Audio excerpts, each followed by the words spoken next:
Welcome, fellow explorers. My name is Christian Alexanderson, and this is Hemlocks to Hellbenders, a podcast highlighting Pennsylvania's parks, forests, and great outdoors. There's something about a trail map that just makes me excited for an adventure. The contour lines, the roads, the trails, the bodies of water, the towns. Trail maps, when made well, keep you safely on the trail. Maps have always been incredibly important, whether you were crossing oceans or just crossing town. But as technology improved, maps became used less and less. Now, most people rely on their phones to get from place to place. And that works most of the time. But what happens when you don't have signal or run out of power? You're stranded in a forest with a useless phone. Not ideal. For generations, hikers have been urged to carry a map with them when they hit the trails. The universally accepted list of 10 essential items when hiking includes navigation. And I would argue a well-made, locally created map is the best option. The number one reason to carry a map is for safety. When you have a map, you know where you're going. That's important when you're surrounded by trees miles from the nearest town.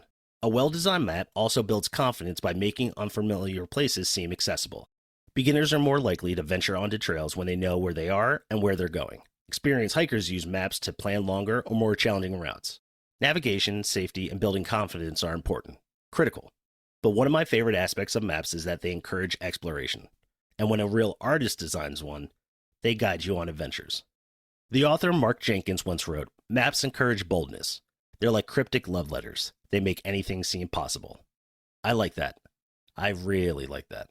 Looking at a map inspires people to discover trails, features, structures, historical places, and locations they never knew existed. I can't help but ask, what is that? How can I see that? Where does this lead when looking at a map? Maps are possibilities, and possibilities are adventures. And there's no better example of maps leading you on adventures than Purple Lizard Maps. Purple Lizard Maps has set the gold standard for outdoor recreation maps in Pennsylvania and beyond. They combine exceptional cartographic accuracy with a genuine passion for exploring, creating maps that are as beautiful as they are practical. Every edition reflects countless hours of fieldwork, research, and thoughtful design, giving hikers, paddlers, cyclists, and outdoor enthusiasts the confidence to venture farther and discover places they might otherwise miss. What truly sets Purple Lizard Maps apart is their ability to tell the story of a landscape. They don't simply mark trails. They reveal scenic overlooks, hidden natural features, historical sites, campsites, public lands, and countless opportunities for adventures. These maps inspire curiosity, encourage exploration, and foster a deeper appreciation for the forests, mountains, rivers, and communities that make each region unique. They have become trusted companions for everyone from first-time hikers to seasoned backpackers, proving that in an age of digital navigation, a thoughtfully crafted paper map remains one of the most valuable tools an explorer can carry. I'm excited to welcome Mike Herman to the podcast. Mike is the founder of Purple Lizard Maps. Mike, thanks so much for joining the program. Thank you. Thank you for having me. Can you tell us about your background as a cartographer? What initially got you interested in your career path? I was a geography student at Penn State, and I took a cartography class, and I absolutely loved it. We were the very first generation of digital cartographers, and the artistic possibilities were just unlimited. And it's all I've done ever since. I've been very single focused, obsessed even on cartographic design. But prior to that, I fell in love with the outdoors as a kid, exploring mountain biking, rock climbing, snowboarding, even working in bike shops. So the opportunity to draw trail maps was a pretty perfect match. It's funny because my wife and I always say, where were these options when we were kids? Like, nobody ever said that you can create like museum exhibits or you could, host these sort of things or do these sort of things. The fact that you were interested in this and then you got exposed to it is so great that you're able to follow this career path. Yeah, I was very fortunate. I think that's kind of the classic scenario. You go to college and maybe you have some ideas in your head as to how it might work out, and then you just get turned on to something and you click really well with it. So that's what put me on this tangent. For listeners who may not be familiar with Purple Lizard Maps, what makes your maps different from the ones people might pick up at like a visitor center? Well, our maps are really fun. They provide a highly curated, sort of big picture approach to a landscape, and they unlock that landscape for exploration. We go to the places that we map. We spend time there. That informs our design. It starts with a beautiful design, so people aren't intimidated by it. They're intrigued when they open up a Purple Lizard map. That leads to them being curious. And then they want to take that map to that place and see what it's really like on the ground, in the forest, on the mountaintop. So our maps really give people an experience so they can make their own adventure. I think the goal has always been to unlock a broad landscape for people to explore and in whatever way that they want to explore that. So some maps like focus on one item, might be a hiking map or a paddling map. Our maps are different. We're going to show all the recreation that can happen on that landscape. So if you want to explore it by car, by bicycle, by hiking, by boating, whatever you're into, if it can be done on our maps, we will illustrate that and help you find those spots. So they're really curated specifically for outdoor enthusiasts, and we just make it really easy to find new places and explore. Yeah, it's funny that you say intimidating because I never thought of your maps as intimidating because they seem so well designed and laid out and user friendly that when you pick them up, you're not like, oh no, I need some sort of degree to follow how this is gonna, how this is gonna work. But every time I pick up one of your maps, I just go, oh, cool locations. Let's see if I can go find that cool location. Well, thank you. I mean, that's the highest compliment. That's the highest compliment is that people aren't intimidated by them because we've all been exposed to bad maps. And when I say bad maps, I don't mean like a bad map like there's bad data on it, although that could happen. But if you open up a highway map, that's what most people have, right? A highway map from PennDOT. It's it's kind of a mess, right? It's not well designed. And you'll look at it and you'll be like, well, I can see Route 80, I can see the turnpike, right? Everything else gets kind of hard and confusing. Well, that's because the people that make that map, they're transportation engineers, they're transportation map makers, right? That's Route 80 and the turnpike are their favorite things. So that's what rises to the surface on that map. So we just flip that script. For us, being out in the woods and finding places to camp and hike and explore, that's our favorite things. So our maps are going to reflect that content. Mike, can you tell me how the company got started and a little bit more about the original vision behind it? Sure. I mean, so I went to Penn State to get and got that degree in cartography, and I got a job. It turned out I was very good at making maps. I was working as a digital cartographic specialist for Trails Illustrated National Geographic Maps in Colorado, and they were considered the best in the business. And I quit that perfectly good job for two reasons. One was because I wanted to take the time to make a better map, and two was because I wanted to put Pennsylvania on the national stage for outdoor recreation. I mean, there was a map inside me that had to come out. So this is the artist speaking.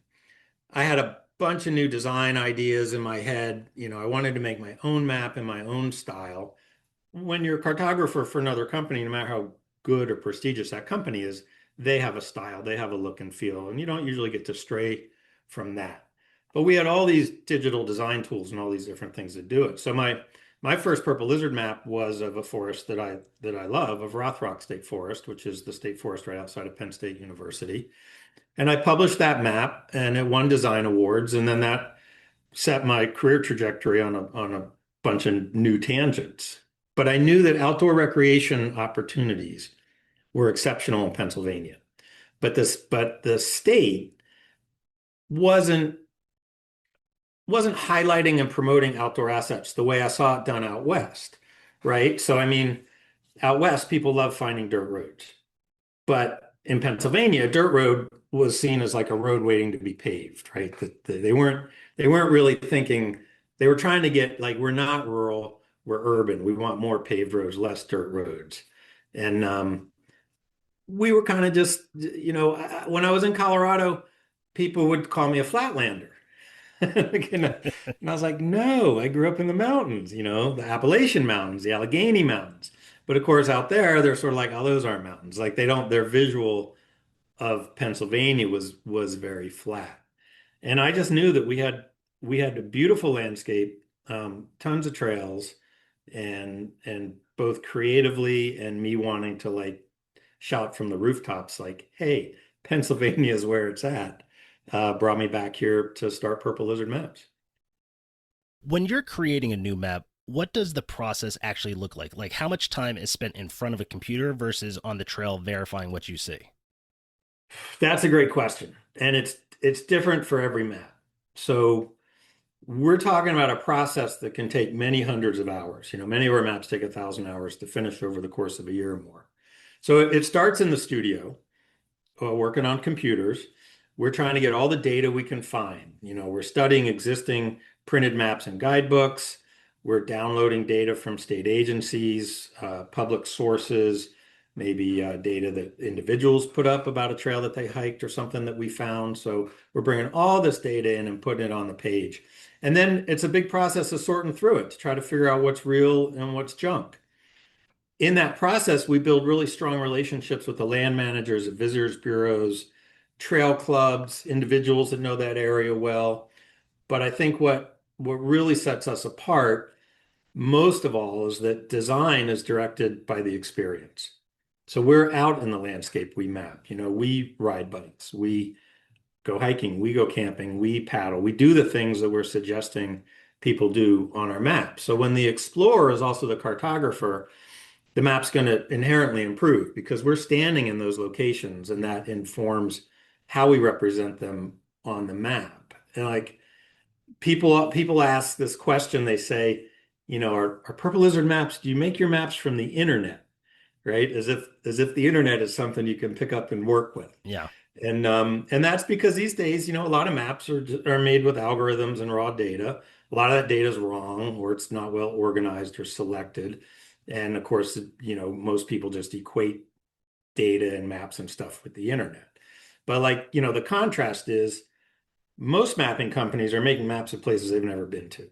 And we're not an armchair map company. So our approach is trying to blend the best aspects of that old world map making with the artistry and creative side, with all the advantages of high-tech digital data and our creative design tools that we have now. So we're immersing ourselves in the landscape and the communities that we map, meaning like we go there, and then we come back with that knowledge and that information, and we sit in front of the computers and we try to figure out, well, how are we going to best represent these landscapes and trails in these communities now that we've actually been there. So the result is just a highly curated map that's tailored to outdoor adventure, and it's always one that we consider to be the best map that we can make. Well, you've certainly achieved that. I mean, there's so many times where I get one of your maps and I'm just like, ooh, I got to find what this is. I got to see what this is. This looks like so much fun. And it's one of those things where if you wanted to, you could take to the internet and find out exactly how long is this trail? What does it do? What is this? But if you just kind of get the map and have an adventure, you can kind of just go have fun and not know what you're going to run into. And that can be really exciting. Yeah, yeah. I mean, that's outstanding, and that's what we love to hear. We love to hear that people got one of our maps and then they open it up. They found a few spots and they were like, let's go here. Pennsylvania has thousands of miles of trails, old logging roads, forgotten paths, and public lands. What are some of the biggest challenges in keeping a map accurate when the landscape is constantly changing? Most of the areas we map are dynamic, right? I mean, that's why they're popular. So new trails are being built. There's a diversity of recreation in the area, usually as well as industry. So some roads and trails are being built, others might be being closed. Maybe there's some new river access sites. Maybe there's some spots that you used to be able to launch your kayak and now you can't launch your kayak. Um, so we're working with the land managers and like visitor bureaus and stuff to determine what should be included, what we're not going to show. And there's often like a bunch of dead end logging roads, right? Or old tram roads or, gas well roads that maybe just go out and dead end. There's a bunch of those old roads that really aren't there. I mean, in theory, they're there, right? But they're not really there if you decide you want to go walk down them. You're gonna be in like a bushwhack situation. So if it isn't part of what a land manager considers a formal trail, part of their formal trail inventory, we most likely won't show it. But it's a really interesting argument because once a trail disappears from the maps, right, then it's probably lost forever. So over the last few years, a lot of our maps, now our newer maps, we've been choosing to show a category of trails as unmaintained. So we symbolize it a little bit differently. And what that means is you may have a little bit of a bushwhack in store, but we feel it's an important trail, and the land managers agree it's an important trail. And we hope that by including it and showing it as unmaintained, maybe some people will find it. Maybe some volunteer groups will open it up at some point. Like conversely, trails are going to get rerouted, rebuilt, expanded, with weather events. They might get washed out, especially a trail that hugs a stream Yeah. or something. So it has to be either moved to the other side of the stream or moved upslope. So we're constantly updating our maps and making all these little edit notes in preparation for the next edition. And really, our customers are so wonderful in letting us know when they find anything. So, and I mean anything. Like we get emails about, I found a new trail or this trail was closed. I found a spot, that we think you should mention, it could be a cliff or a cave or something interesting. And then we always put those notes in the files for future references. We update our maps every few years. So, it's not a map that's just like stale, 12 years old. Our maps are usually within a few years old. The fact that you don't feel overwhelmed by that and it's something that you are excited about and want to do is just so crazy to me. The idea that it's just like, oh yeah, well our members found, this trail does this or that. That idea of it would just be like, man, this thing is never going to stop then. Well, we do. I do feel overwhelmed, Kristen. Now, I mean, Okay, good. we just published our 20th map, so it was one thing when I think back when we had two or three maps. It was a small edit file. Now there's a lot going on, but it's also not just me. But yeah, it's a lot to manage. It's a lot to stay on top of.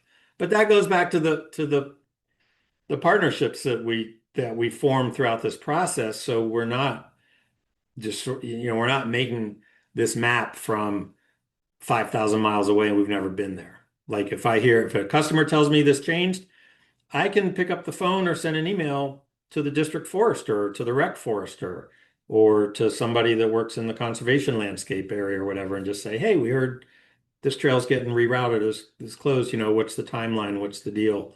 And then, we'll put that in our notes. And if it's ready to go when we update the map, then we include that information. Well, during your job, Mike, you've spent countless days exploring Pennsylvania's wild places.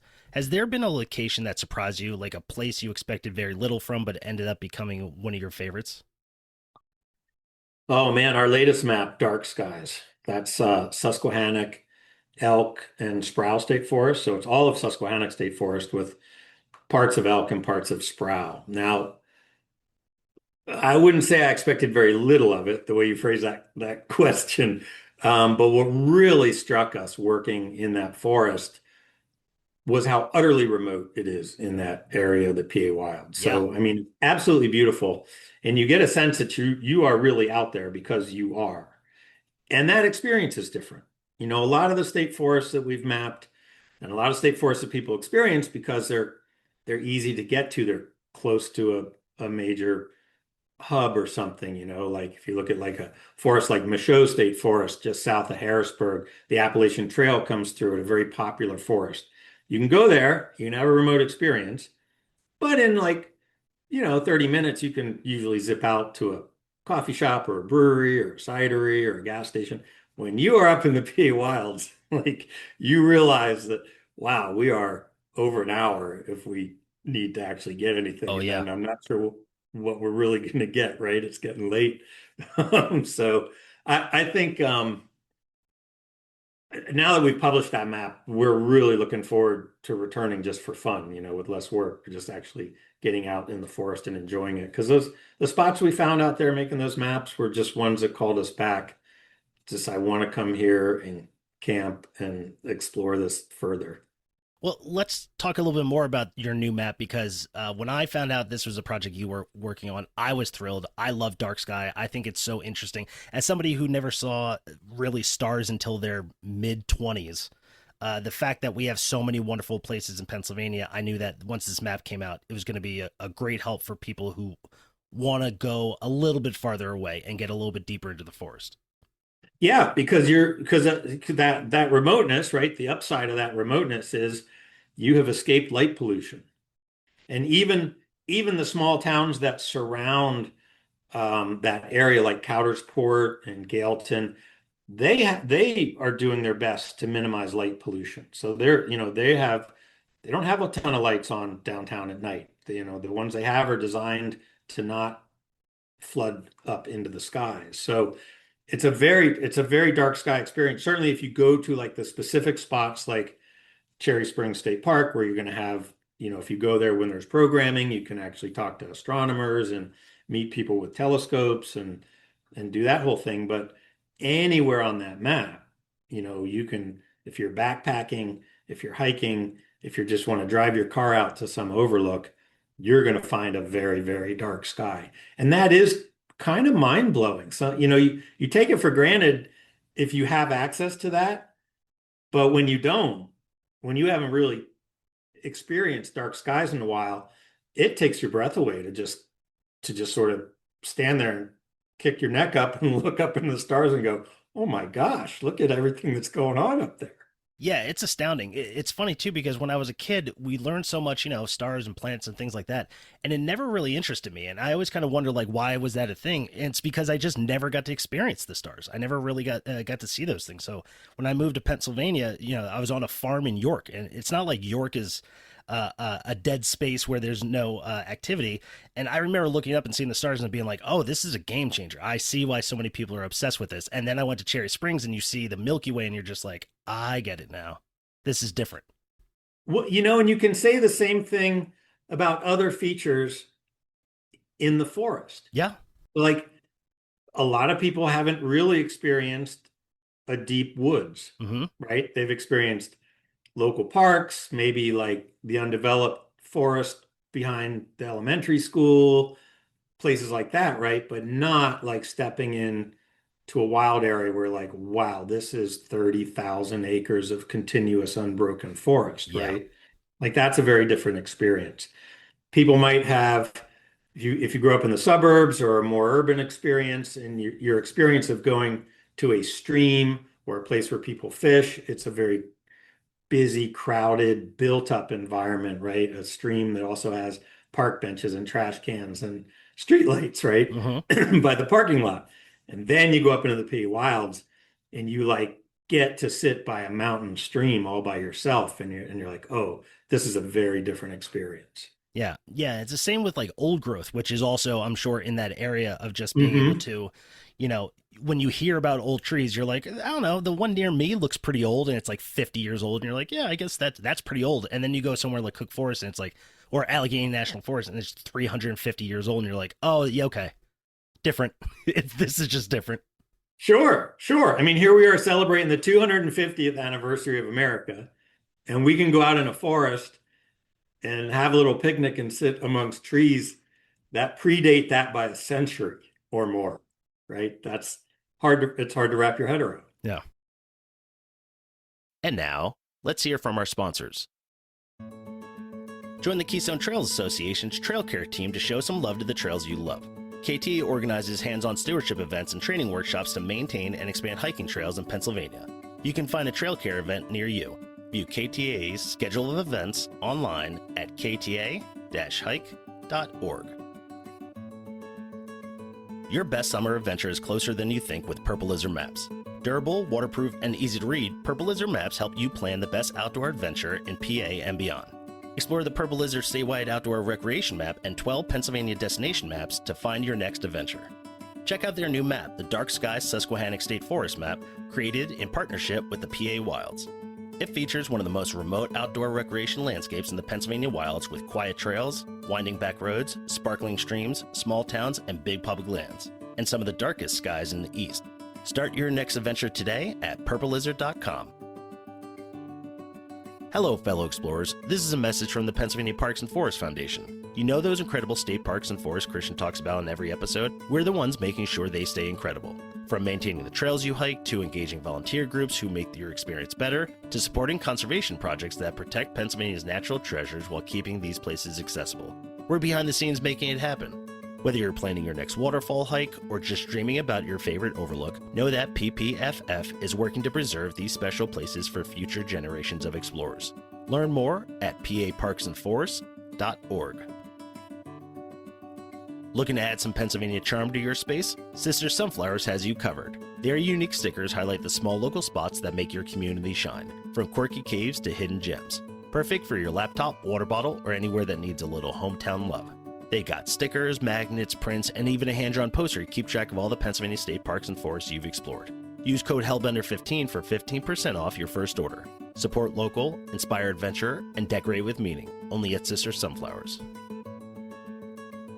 Hey, if you're building your summer bucket list, you've got to check out Clarion County. Don't miss Living History Week at Cook Forest State Park, a fun, immersive journey through America's past, from the French and Indian War to the Civil War, with live storytelling, music, and hands-on demos.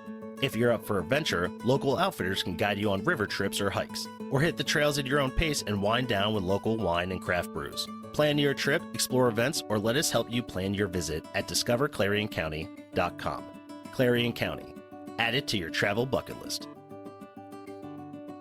Laurel Caverns. It's the Commonwealth's newest and first underground state park, and it's the largest cave in Pennsylvania, with more than 4 miles of passages and tours for every level of explorer.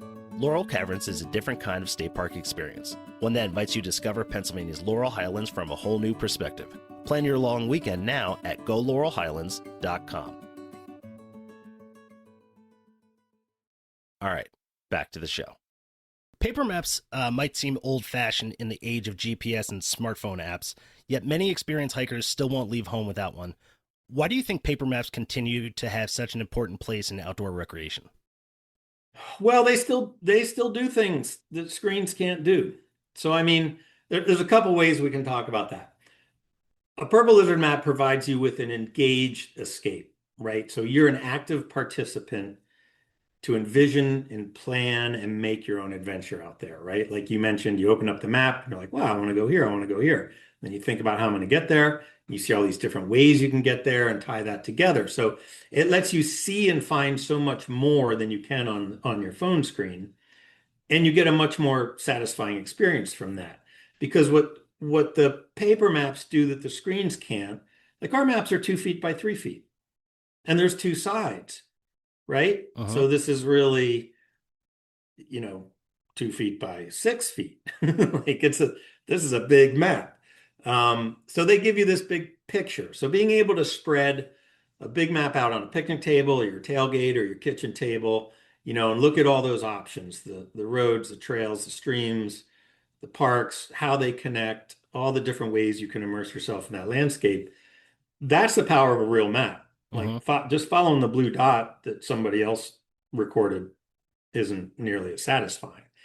And I also think it's just so important to unplug, especially now, right? To unplug and see what's real. We're overloaded with information, with apps, with news, with content that may be pacifying, maybe angering, maybe helpful, but honestly, we know a very high percentage of it is just noise. It's junk. It's not real. With AI, it's really not real. And it's not helpful.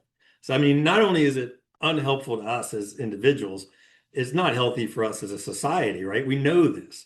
When you can get outside, even if it's simple as just going for a drive in the woods, a short walk in a state park, going for a gravel bike ride, a mountain bike ride, trail run, whatever it is, you can go.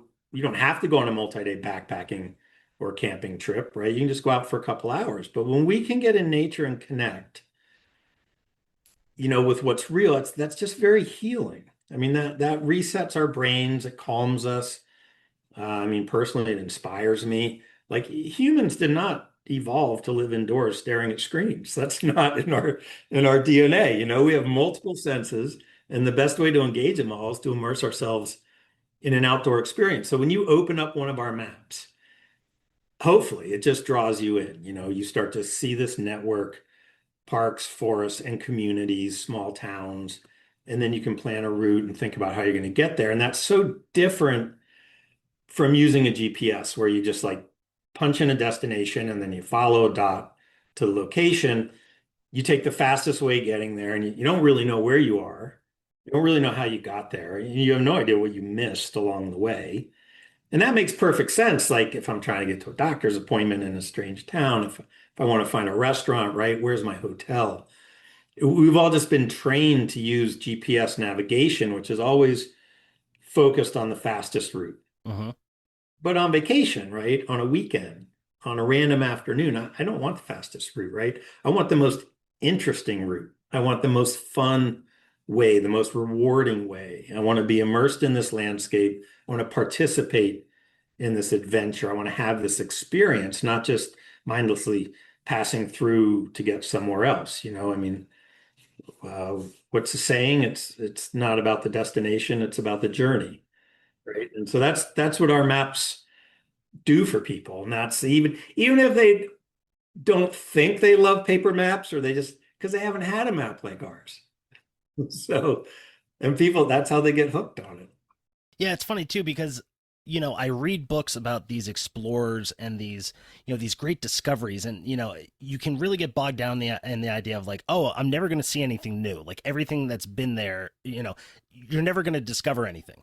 But then when you take the opportunity to maybe not plan out every second of every trip, and I remember my first interaction with your map was about 3, 4 years ago, where a buddy of mine, we were staying in World's End State Park, and we were like, what are we going to do today? I said, I don't know. You have no reception up in Sullivan County for the most part. I opened up a Purple Lizard map, and he goes, what's there? I said, I have no idea. Let's go.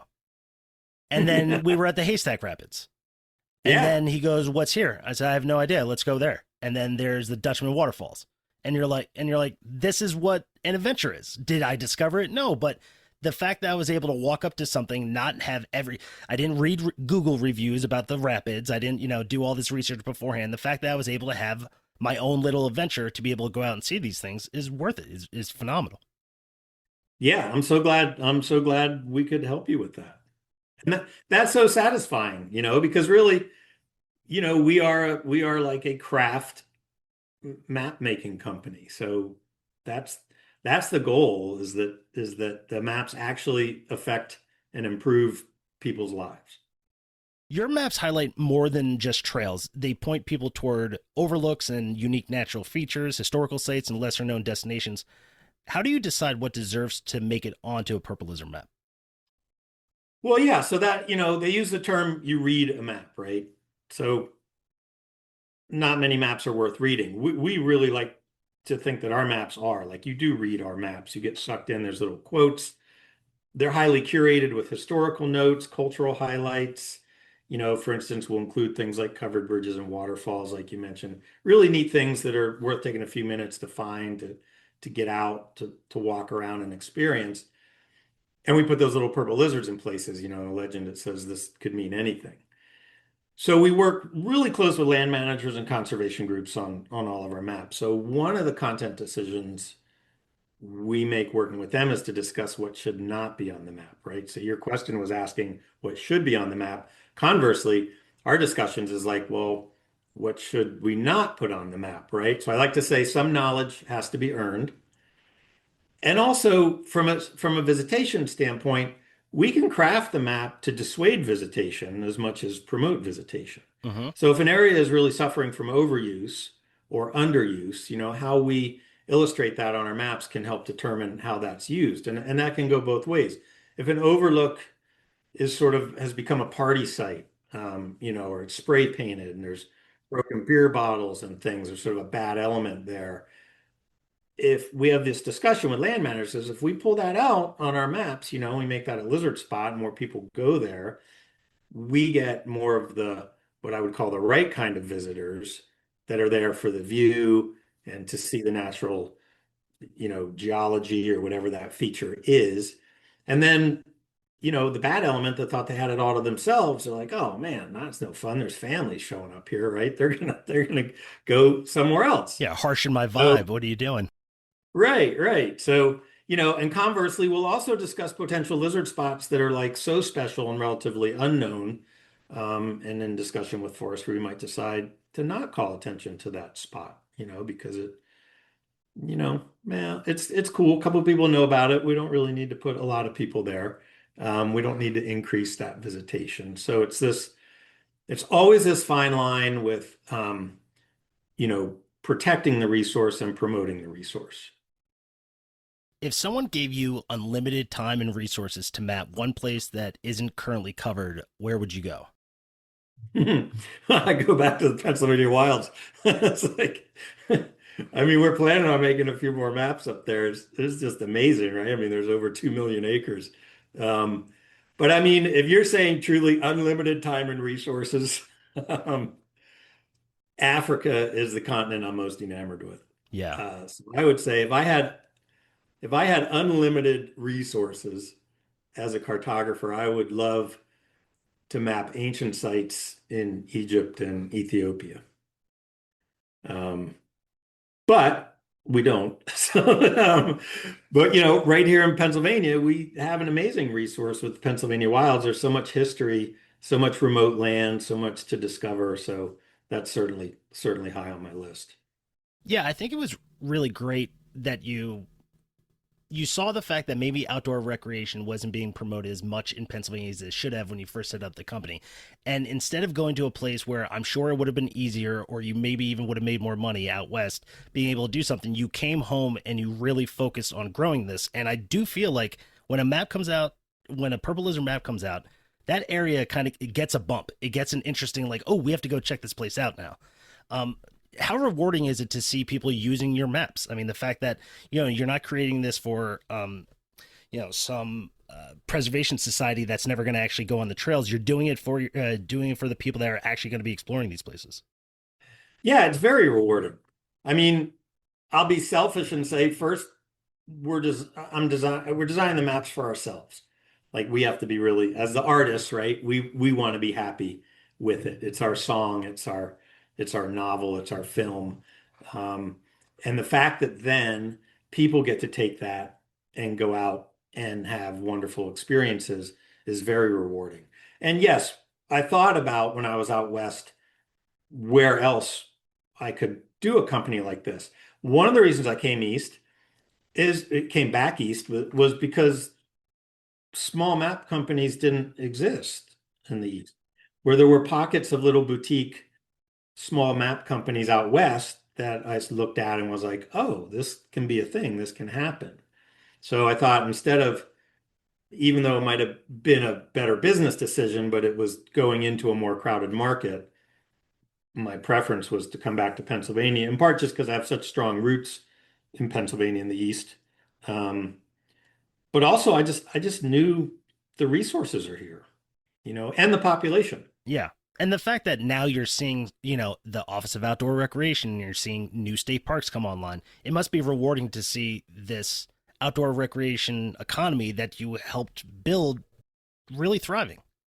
It is. I mean, because you take a city like New York City, right? That's a hell of a city. Well, you leave the city on Route 80, and in like 3 hours, you can get off on an exit on Interstate 80 that will spit you out on a dirt road in the middle of Bald Eagle State Forest, and you will just disappear into a couple 100,000 acres of public land.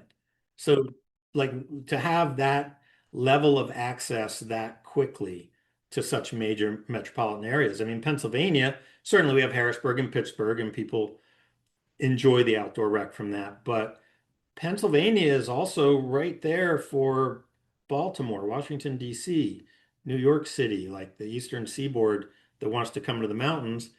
And you don't have to get on a plane or drive 3 days to go out west. We have those landscapes. They're different. They're older. It's a different experience. It's one that I also prefer from a human accessibility perspective. So I've spent many years living out west. And the out western landscapes are great, right? They're magnificent, these picture postcard landscapes. But you drive for hours or you hike for hours.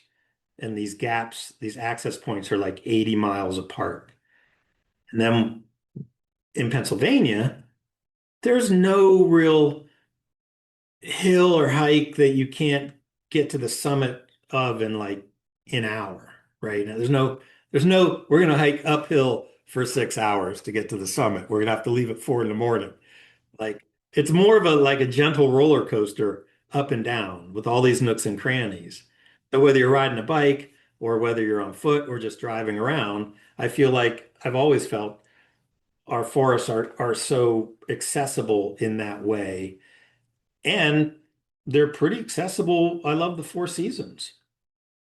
I mean, spring, summer, fall, and winter. Certainly aspects of winter, it's harder to get deep in the forest, but if you have a snowmobile or cross-country skis, you can. And a purple lizard map, you could do it safely. Yeah, well, certainly that will help. For someone who's just getting into hiking or backpacking in Pennsylvania, what are some common navigation mistakes you see, and what advice would you give to help them stay safe?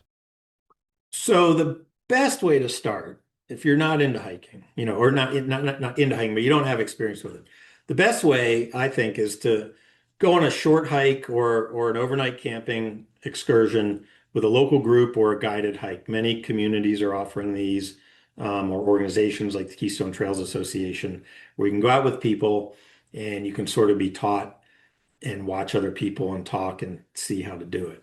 It's very easy to get turned around in ridge and valley topography as well as Allegheny Plateau geography. Those are kind of the two main types of mountains we have. So before you go deep into the woods on your own, it's better to start with some known quantities. And state parks offer that so nicely, right? Our state parks have excellent trails.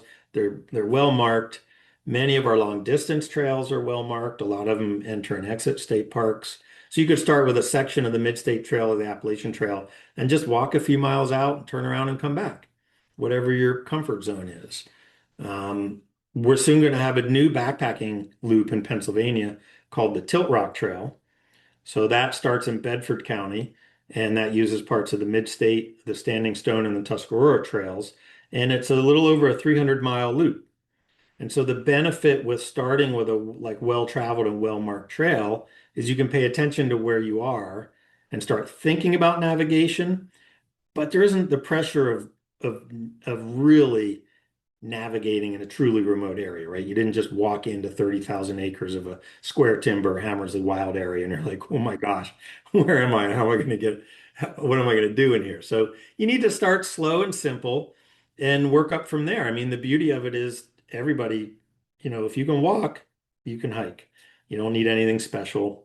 You don't really need, if you've got shoes, any shoes are fine to start with. And just pay attention to your route and where you are on the trail, like use paper maps to get used to what that's like. And just pay attention to where you are. Don't just rely on the blue dot on your phone. And it will not take you long.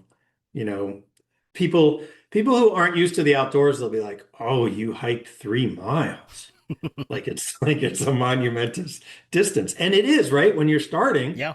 3 miles is a lot. If you jog or run, 3 miles is kind of unattainable. But walking, you can usually find like a 2 mile loop around a lake or through a state park or something. And once you're comfortable with that, just add on a little bit more, and then pretty soon people just find it, right? And then they're unstoppable. Yeah. Yeah, absolutely. Pennsylvania's public lands are incredibly diverse, from the rugged plateaus of the Pennsylvania wilds to the forests of Michaux and Rothrock. Are there any regions that you think are still underrated and deserve more attention from outdoor enthusiasts? A couple thoughts on that. I mean, certainly with 2 million acres in the Pennsylvania wilds and being some of the most remote landscapes, it's not that they're underrated. I just don't think people even know they're there Yeah. because you have to work a little bit harder to get there, you know. There may be a little bit less amenities than they used to, but if you really want to disappear into the woods, P Wilds is the place to go. And what I love about it is it's got all these really small towns and then surrounded by these really big woods, right? So it's all worth exploring. All these little lovely towns nestled in there are worth exploring as well. For the really adventurous hikers, a place that's overlooked in general is state game lands. Uh-huh. So there are state parks. So if we think about how the forests are managed, there's state and national forests, and those are basically big, vast landscapes that are usually have some industry in them, timber, gas, and oil as well. And then within them are state parks. And the state park is where you're going to find amenities, right? You're going to find changing rooms or showers and parking lots and maybe a swimming beach, or you could rent a kayak, a concession stand in the summer, a cabin rental, campgrounds, things like that.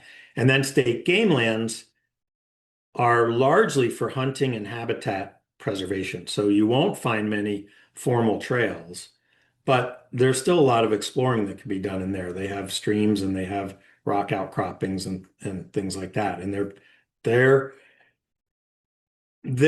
they're underrated, but you have to have a pretty high level of experience to go explore in there because it's largely off-trail type exploring.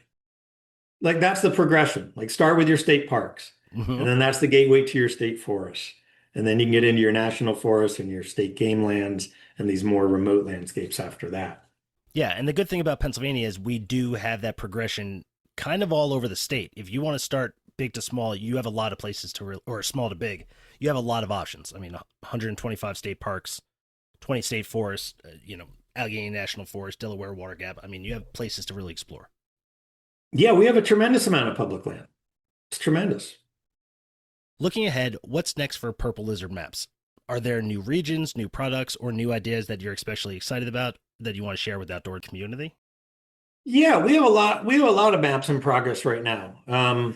Some are like in partnership with other agencies or organizations, and some are our own Purple Lizard maps. So, one of the Purple Lizard maps we're hoping to publish this summer, we're working on a statewide outdoor rec map of West Virginia.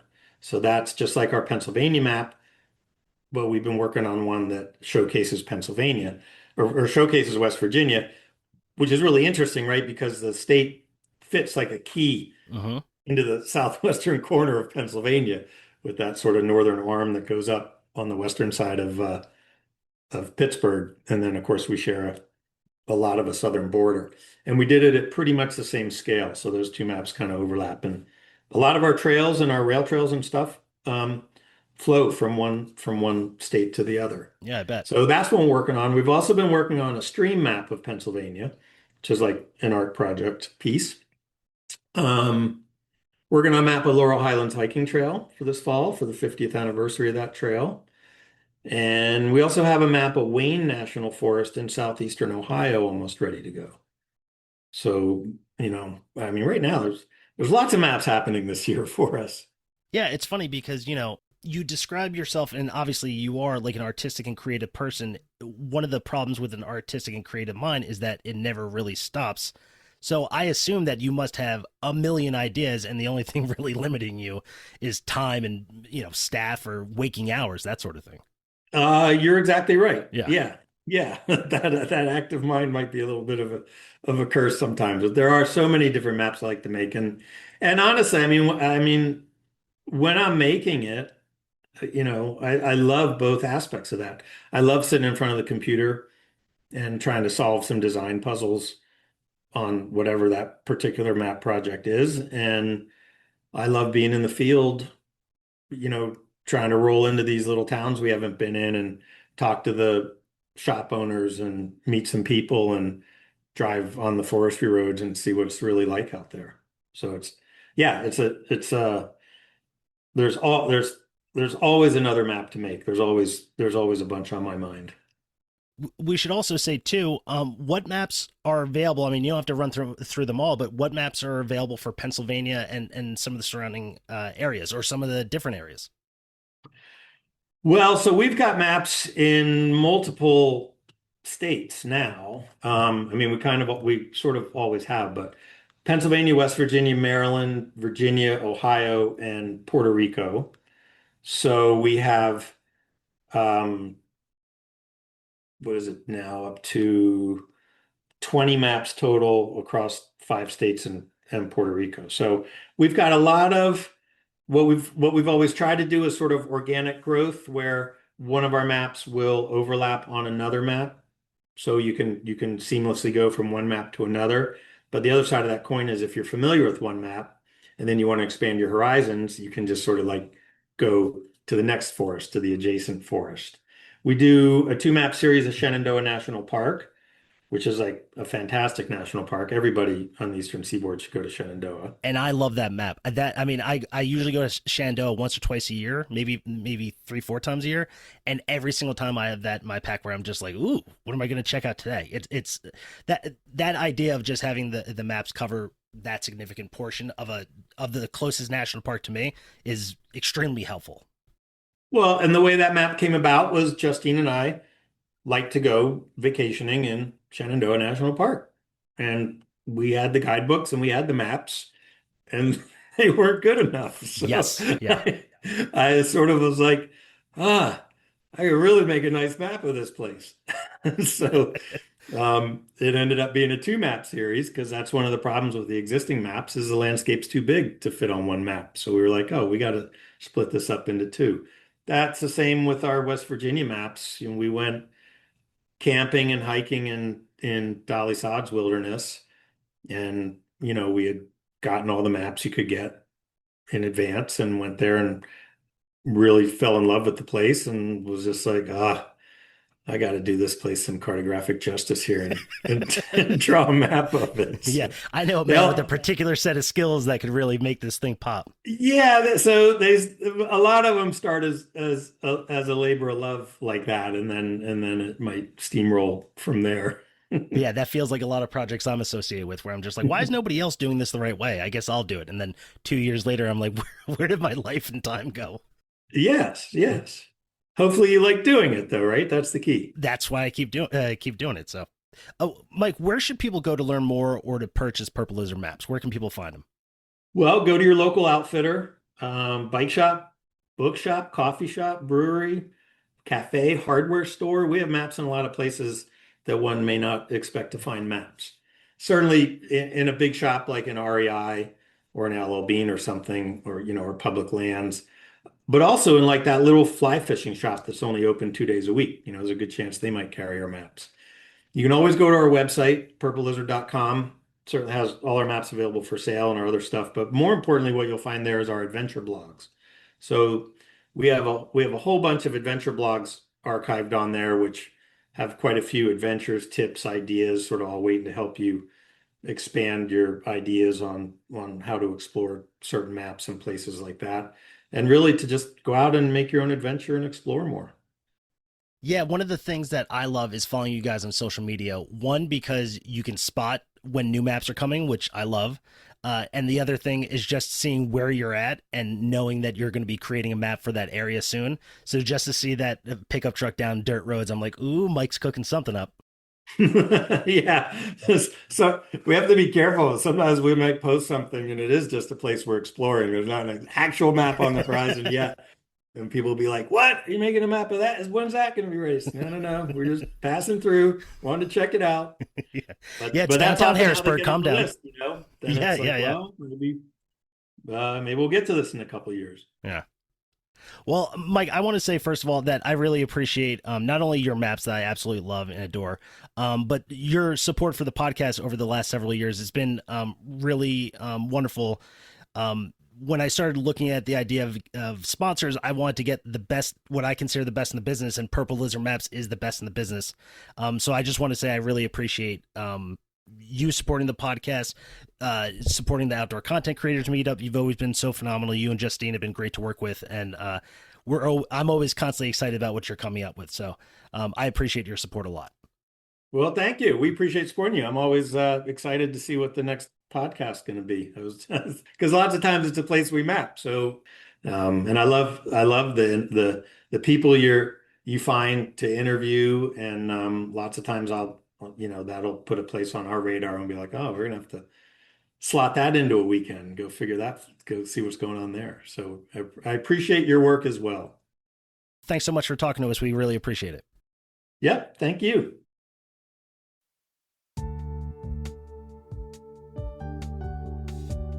I want to thank my guest, Mike Herman, for joining the podcast. Be sure to follow the podcast on Instagram and Meta for more information about upcoming episodes. You can support the podcast by buying merch at hemlockstohellbenders.com, or you can click support this show in the podcast description to provide a monthly donation. This has been Hemlocks to Hellbenders. I'll see you out there.